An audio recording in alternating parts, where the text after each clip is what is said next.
You're here. You selected this podcast to listen to, so I can safely assume you want some clear answers to the questions about attaining home ownership. What are the financial requirements? How long is it going to take? And are you even ready? I got you. Let's friggin' go. How to Buy a Home educates, protects, and connects first-time homebuyers to qualified vetted realtors in their area. Whether you're looking for DIY information or step-by-step guidance, How to Buy a Home is the #1 resource for first-time homebuyers. What is up, my How to Buy a Homies? Yep, still here, David Sidoni, and this is still your home for the answers that you seek so you can confidently create your plan to stop being a renter and start building a life in your control. Now, speaking of things you can't control, last week the stock market crashed, and you know what? So did my website. So, hey, if anyone out there has been going on the website, trying to get the free resources there, or try to ask me a question about your own personal home buying, and you ran into a glitch, it's all there. It's all still free. Please head back to howtobuyahome.com, and we will make sure that you will be receiving the help that you are seeking. The crash is corrected, and we are ready to help get you on your home buying journey. Now, since we had to do a reset here at How to Buy a Home headquarters, I figured today would be a good time to answer some of your most asked questions. I know it can be uber confusing doing your own research. Thanks to the entire real estate industry failing first-time home buyers for, decades and decades. So what we're going to do is we're going to get into the things that they should be teaching you about. Are you ready to buy? It's confidence boosting time for you. No more waiting, no more guessing. Let's do it. Today, we're going to tackle these big questions I get. The first one is, am I even ready to buy a house? Can I really do this, dude? Number 2 is, what's the absolute minimum financial requirements? Number 3, we'll talk about how much can you actually afford with your salary. Number 4, we're going to talk about, are there any programs that can help you buy? And then number 5, how long does the entire home buying process take? Topic number 1, are you ready to buy a house? Well, you're here, so at the very least, you're ready to find out if you're ready. If you're renting right now, or you're not paying rent, but you think you're going to soon, let the old cringy dude drop a giant mindset shift for you that's going to change your life. Buying a home isn't something that you're only ready for after you've spent a certain number of years renting or saving up. So if you're living with your parents and you're ready to move out on your own, or you live with roommates and you're ready to go solo, or if you're already renting solo, but you're thinking maybe it's time for an upgrade, what would you usually do in that position in your life? Well, you would consider all your options, but usually you just consider all your rental options. Why not considering buying as one of your options? That doesn't mean that you have to choose to buy. The renting might make a lot more sense for you, but let's add it to your list of possibilities when you're considering your next rental move. The reason I say this is because you might be surprised to find out it's a much closer reality than you think it is. That's what's happened for thousands of other homies who have explored their options. Maybe they didn't do it the first year, but maybe they did it in 18 months. Some of them thought they were 3 to 5 years out. And now, guess what? They're homeowners and in total control of their own futures.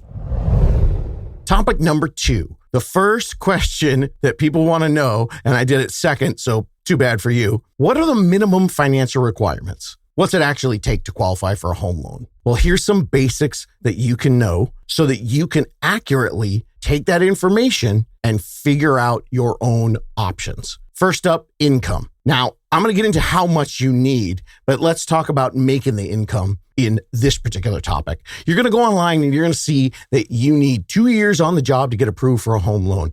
Now, yes, homies, that is the standard guideline, but it doesn't mean that you need to be at the same job for 2 years. You just need to be in the same field with a steady paycheck. So changing jobs, that does not always mean that your 2-year clock starts over. And then as far as this whole 2 years on a job thing, it is not a requirement for all types of loans. I have had and seen listeners get a home loan approval while they were still finishing college. All they needed was a letter from their new employer for the job that they weren't even going to start until after they graduated. And that's just one example. So don't let this 2-year myth on the job stop you from exploring. Not going out and buying a home, just exploring your options. No matter what you discover about your personal home loan approval readiness, It's so much more advantageous for you to get the real answers from a professional ahead of time.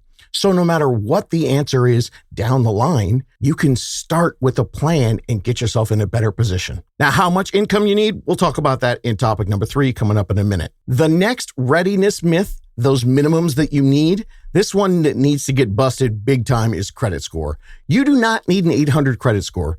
You only need a credit score of 620, and that's if you're going for a conventional loan. But for an FHA loan, that's a government-backed loan, you can have a credit score as low as 580 to get a loan approval. Now, of course, having a higher score will get you better programs and better terms. So the main thing to realize is these are your minimums, but do not let the low credit score be your deterrent for taking action today. Remember, here at How to Buy a Home, taking action doesn't mean we're going to fill out a few documents online so we can put you in the car next weekend and start to go look at homes. It means you're going to be connected with a pro who expects that you're not going to be ready to buy next month. It means that you are ready, but what you're ready for is to start a guided plan with a team to show you the way to make this your last lease ever. And that can start, like seriously, the day that you sign a lease, you could start your planning with the pro that day. Don't feel like you're wasting anyone's time. This is what the unicorn folks out there are going to do because they realize that with the proper guidance, if that day you're starting with a 600 credit score, by the time you're ready to buy a home, you can work with them, get professional guidance, get your score up to 700 before you're even close to finishing that lease. And you'll be setting yourself up to make that your last lease ever. Now, the next myth, down payment. Gang, the average first-time homebuyer in 2024 put in 8% down payment. And yes, you absolutely, positively do not need to put 20% down. I'm going to keep saying that into this microphone right here until I read online that there's a survey and only 3% of people think you need to put 20% down. Because right now, 30 or 40% of the country thinks you need 20% down. Now, as far as that 8% average last year, I've been doing this 20 years, and I'd probably have to guess that over 95% of the first-time home buyers that either I've personally helped or that I've coached through and connected them with a unicorn team in other parts of the country, I'd say 90 to 95% of them are using a 3 to 5% down payment. The reason the average is at 8 is because some people got some money from an inheritance or from something else, and they ended up putting 10 or 20% down. The other cool thing is veterans can use a 0 down VA loan. And anybody out there, if the home is in the right area, can use a USDA loan. That's also 0% down. And the next financial readiness requirement test, finding those minimums. It's what we call your DTI, your debt to income ratio. Lenders are going to look at your total monthly debts. Now, remember, that's your monthly payments, not your total gross number of debt, which is why I always tell people all the time, don't let your $100,000 or $200,000 or even $300,000 student loan make you think that you can't buy a home. They're looking at your payments. It's just what you pay monthly on things like that student loan, on your car loans, and on your credit card payments. And what they do to get your DTI, your debt to income, is they compare those payments to the income you bring in monthly. Now, if your total debts are less than 45% of your monthly income, that's your minimum. You want to point out, though, there are a few programs that will let you qualify for a mortgage for up to like 50% DTI. So there it is. That's the minimums on your credit score, your debt, and your savings. Well, we're going to get into that. So there you are. That's where we are with your credit score, your debt, and your savings. And even if you're not quite at those minimums right now, there are plenty of ways to improve them while you're renting, but working on a plan to become a buyer to make this your last lease ever. Okay, number 3, how much house can you afford? Now, longtime listeners know that when you ask me this question, I always say your favorite thing, it depends. My producer, JT, hates that. And I know many of you out there, you want to pull out your headphones and punch me in the face and scream, why can't I get a straight answer on this? Well, that's when I say to you, hey, this is why. Because, I started the podcast back in 2019. There's hundreds of episodes where I've tried to explain to you that I can't just give you a simple answer because it's not just a simple answer. We're not just looking at one single variable to figure out if you can buy a home. You can't just punch in a few things on an app to go, oh, how much home can I afford? I wish it could be that way, but buying a home doesn't work like that. So what ends up happening is I have to ask you a whole bunch of follow-up questions so that I can help get you a better estimate. Here, let me show you with an example on why it depends is the answer for someone that actually really cares about you and wants to help you get in your best place. That specific answer depends on dozens and dozens of your own personal financial factors. But check this out. These are the differences I got when I just asked the internet this question. How much income do I need to make to afford a $400,000 house? Now, I used just 3 pieces of data. I told them I wanted to do a 5% down payment, that I had $500 in monthly debts, and that I wanted to use the average interest rate today at 6.8%. First, Capital Bank's affordability calculator, using those 3 factors, said it was exactly $119,385 of income to be able to buy a $400,000 house. Well, then I went to Zillow's affordability calculator. What's crazy about that one is it only had 2 out of the 3 factors. Shockingly, it didn't even ask about the mortgage interest rate. So how it calculated this, I have no idea. But it said $128,000 a year. But, since mortgage rates change on the daily, like all the time, how accurate can that be? So anyway, where are we? 119,385, 128,000. And I went to NerdWallet, usually pretty good. Their affordability calculator, it did take into account all 3 factors, and it recommended 136,944. But it said you still might qualify with 123,684. Okay, I don't know what's going on with all these online sources. Where do they come up with those crazy specific numbers? Especially because I only gave them 3 of the dozens and dozens of financial factors. So, all right, we're already seeing a wide berth there. 119, 128.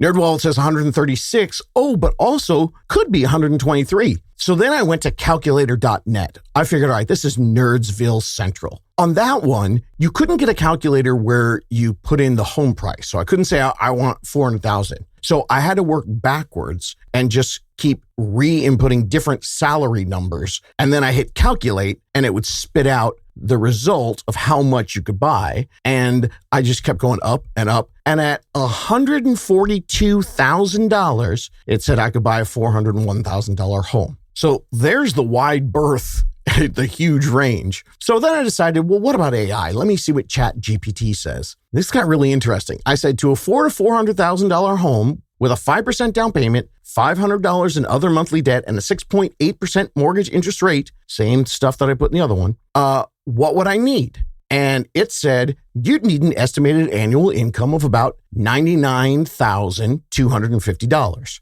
Well, because I'd looked at the other ones and because I'm a giant real estate nerd, I knew this was off. So I asked it this question. Hey, ChatGPT, is that number that you just gave me, $99,000 for a $400,000 home, is that just when you're calculating the payment on the loan and the interest on the loan? Does that include the taxes and the insurance? And it said to me, oh, good question. The calculation I gave you only includes the mortgage principal and interest. It does not include the property taxes, insurance, or any HOA fees. And then it spit out the formula and said, if you want to include those things, you're looking at $118,150. So why did I just nerd out that hard and give you guys all this math? Well, because using only 3 of the dozens of personal financial factors that any lender is going to consider when they're trying to approve you for a $400,000 home, trying to figure out what the salary was, I got ranges from $119,000 to $140,000.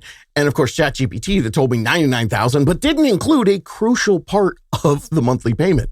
So what's the moral of this story to all this math? It's this. The question is not just, if I make this much money, how much home can I afford? The reason is because how much money you make is just one variable in the question. Yes, you can get a ballpark answer, but have you ever tried to run from home base to center field? It's a long way, and a ballpark is big, and you can get winded. But in my example, I used just three of dozens of factors, and we still, in our ballpark, got a $23,000 range for the difference of the annual salary you would need to buy that $400,000 house. I mean, if you notice, I didn't even include your credit score. That is a huge factor in what your mortgage rate's going to be and what you can get approved for and what loan programs you qualify for. And speaking of the interest rate, homies, I use 6.8 because that's an average for today.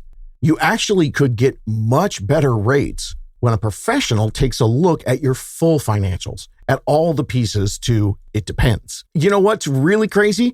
I didn't even get into all the rest of the stuff that could happen. I didn't even talk about down payment assistance program, about your PMI choices, about debt management restructuring, about potential seller credits or mortgage interest rate buy down programs, and a whole bunch of other things that are not nearly as complicated as they sounded right now when I just spit them out to you and you were like, dude, I don't even know what he's talking about. Well, that's the point. Once you get all that stuff together and you're talking with a vetted and trusted professional, revealing all these options for you way ahead of time, they're going to be able to take that answer way better than the internet can tell you to explain to you, hey, this salary, it's just part of it. I mean, they're going to tell you, and I can tell you with 20 years of experience, I can look at one buyer who makes $100,000 a year and figure out that when I put everything together, they can only afford a $350,000, $375,000 house. But another buyer who makes $100,000 a year, because of the differences they have in their full financial picture, they can afford a $450,000 house. So think of it this way.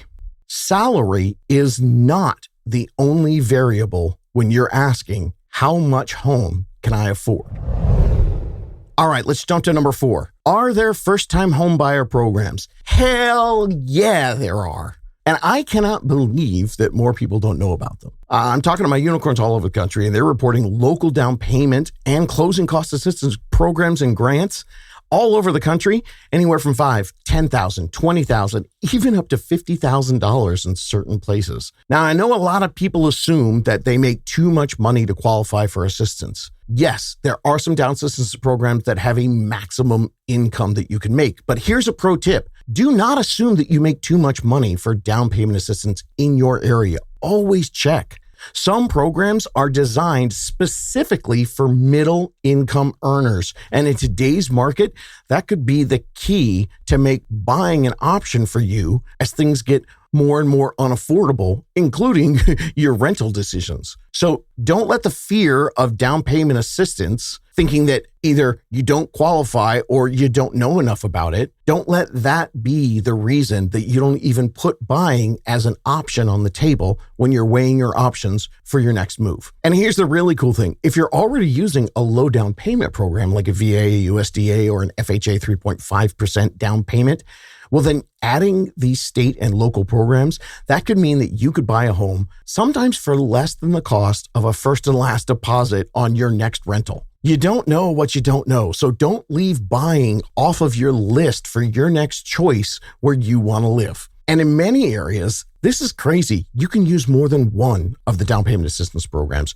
You can stack these grants on top of each other, giving you even more money, which absolutely lowers the amount of savings, sometimes making it next to nothing. In episode 239, I talked to this homie, Isaiah. He's awesome. He used his VA loan to buy a $300,000 home. His monthly payment was $100 less than his rent. And I think all in, it was like under $5,000 for him to get the home just to cover his closing costs. And you know how he did that? Using this down payment assistance program, which isn't something the government gives you. It's something he went to his family for. And no, they didn't give him money. Check this out. He realized that he was already getting all these cool programs to make his move in really cheap, and he needed $5,000 or $6,000 left. So he moved in with his in-laws. They all squished together for 3 months. They were paying $2,000 a month in rent. Bam! There's $6,000, and they were ready to buy. And then they bought their first home. And when it comes to down payment assistance, this is the big thing. I wish there was a website that you could go to and it would show you all the down payment assistance programs so you could plug it into your calculator and figure out how much you need to save, because instead of having to save $20,000, now you only need to save $10,000 because you can use this other grant.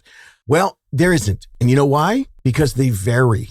State to state, county to county, sometimes even city to city. There are just way too many individual programs for individual small regions all over the country for there to be one giant database that tells you everything. Not to mention the fact they change. Sometimes they're funded by local government and they only have a certain amount of money and then they run out of money. And then the next year they create a new one. So the fact that they are continually evolving and the fact that they are so hyper local, this is why when you're trying to figure out, oh, what are the best home down payment assistance programs in my area? You can't Google it because there's going to be so many different ones, and you're going to have to talk to someone local.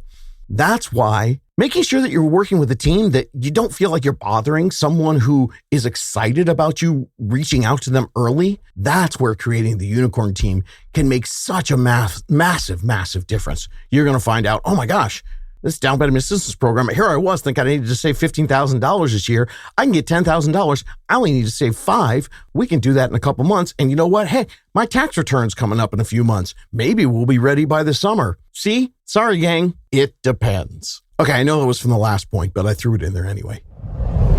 Okay, topic number 5. How long does the home buying process take? Okay, I know a lot of you out there, you want to do your planning and you want to have a timeline. I love that. So cool. Let's talk timelines, because we all know buying a house, it's not like, picking a couch out at IKEA. You don't just walk around, point at one and say, I'll take that one, and then hand them your credit card. It's not how it works. So what I did was, for fun, I asked my buddy ChatGPT again.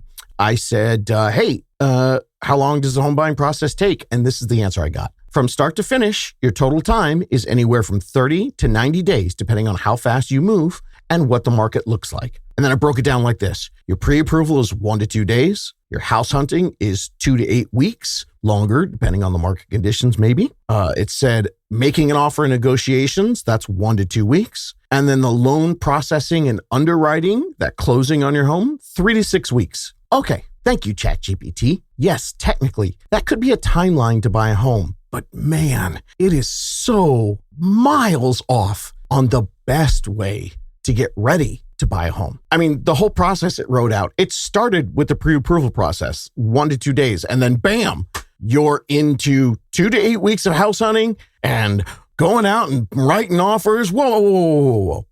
Okay, it basically told you the process to actually buy a home. But if you want to maximize that 30 to 90 day timeline, we all know there's some work that happens ahead of that, right? And probably the biggest mistake that I see first-time homebuyers make is assuming that that work is something you can do like a month or two on your own and then reach out to a team and then start that clock. It is such a crime that the real estate industry isn't explaining to you that they want to help you a year ahead of time. Why? Because the more research that you do on your financial options, not to mention the neighborhoods and the types of homes that you're eventually going to explore, well, the absolute better that this process is going to be for you.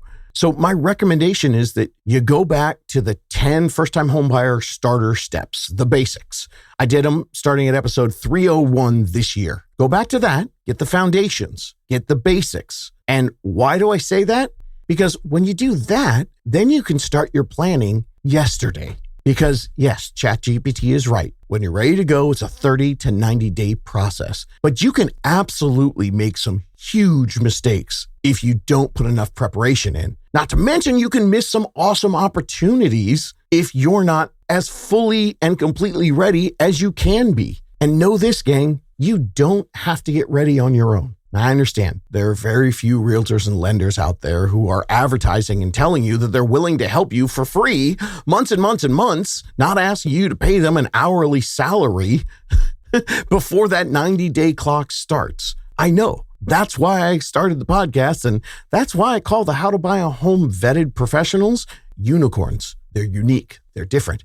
They align with my mission to bring you the best home buying experience on the planet. And it's not wasting their time, and they're stoked to help you with the plan. So if you want to talk to one, go to howtobuyahome.com and just ask me.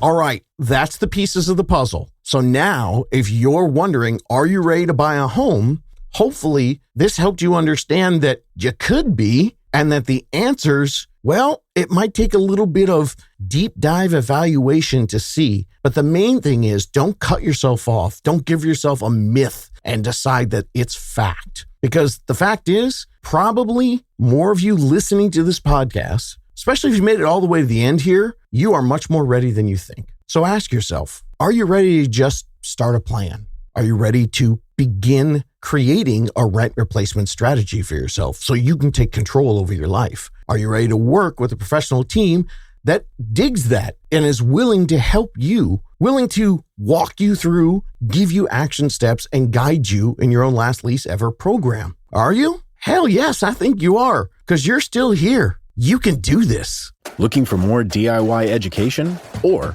your own personal step-by-step guidance through the home buying journey? Since 2019, How to Buy a Home has been the #1 resource for first-time home buyers. So visit howtobuyaHome.com to get started.